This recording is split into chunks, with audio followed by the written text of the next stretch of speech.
Bidang ilmu apa saja? Silakan, ada pertanyaan sampai situ. Kita lanjutkan. Bidang ilmu apa saja yang harus Anda pelajari di teknik dirgantara? Untuk menjadi seperti Elon Musk banyak sekali yang harus dipelajari ya. Aerodinamik. Ya, Anda nanti akan belajar tuh tentang ilmu aerodinamik. Namanya juga aero. Aero itu apa? Udara ya. Jadi segala macam yang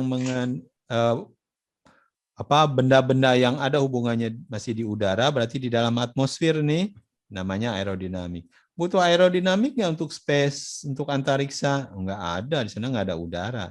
Berarti Anda nggak penting untuk hal-hal yang di atas atmosfer. Ya. Jadi untuk yang pesawat, drone yang di bawah atmosfer, Anda akan belajar aerodinamik. Tapi satelit yang nggak ada udara, di sana nggak perlu aerodinamik. Ke Mars, ya kecuali pada saat enter Mars, masuk ke Mars atau keluar dari bumi, yaitu ada aerodinamik ya. Selain itu di perjalanan di tengahnya kosong, tidak perlu aerodinamik. Aerodinamik adalah ini seperti ini, bagaimana lift, bagaimana drag ya. Ini di pesawat ini ada namanya vortex, ya, ada sirkulasi udara, ini yang menyebabkan drag, ini yang menyebabkan lift. Jadi ini digunakan untuk bagaimana supaya pesawat ini bisa terbang dengan adanya perubahan udara. Anda juga selain aerodinamik, Anda harus belajar struktur dan material. Ini contoh-contoh roket nih, dulu tempat kerja saya. Ya, bagaimana bikin roket dari komposit. Ini ada komposit nih. Strukturnya gimana supaya kuat. Makanya diuji nih, uji vibrasi. Jadi digetarkan, dia rontok atau tidak. Strukturnya, bagaimana cara mendesainnya, materinya, milihnya bagaimana, ya ini Anda bisa belajar nanti di semester-semester depan. Ya, jadi struktur material masa depan apa? Ya, sekarang banyak pesawat yang sudah tidak pakai aluminium, pakainya komposit.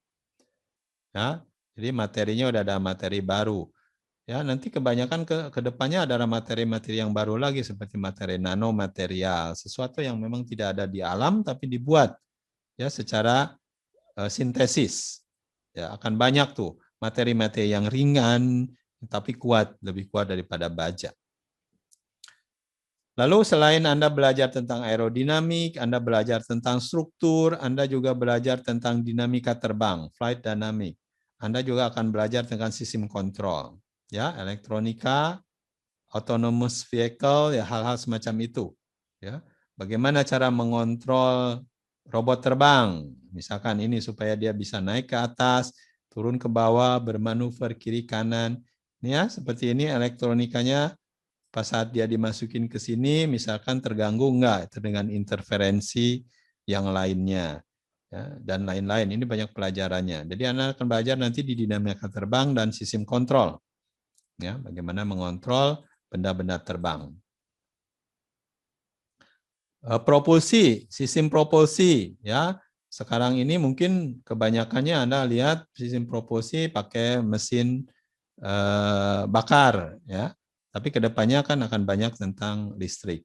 Kalau di antariksa, Anda akan banyak belajar tentang roket, karena hanya roket yang bisa mendorong, ya, roket plasma, ya hal semacam itu. Karena tidak ada udara, ya. Jadi ini cara bikin roket waktu itu di Lapan, ya. Kalau Anda ingin belajar bikin roket, ya, bikin sistem propulsinya, di gaya dorongnya, Anda harus ke Lapan, belajarlah di sana. Ya, ini adalah mesin cetaknya.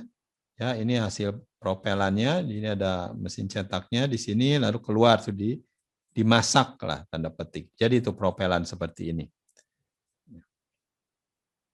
Jadi bisa mendorong roket. Jadi hanya roket yang bisa mendorong untuk tanpa udara di atasnya. Anda juga mungkin akan bermain-main simulator. Ya, ada flight simulator, ada di sini rocket simulator. Jadi bagaimana dia ada pitch, ada roll, ada yaw, ya, bagaimana respon daripada sensor-sensor yang ada di dalamnya. Ya, ini diuji dulu di simulator. Ya, hal semacam ini.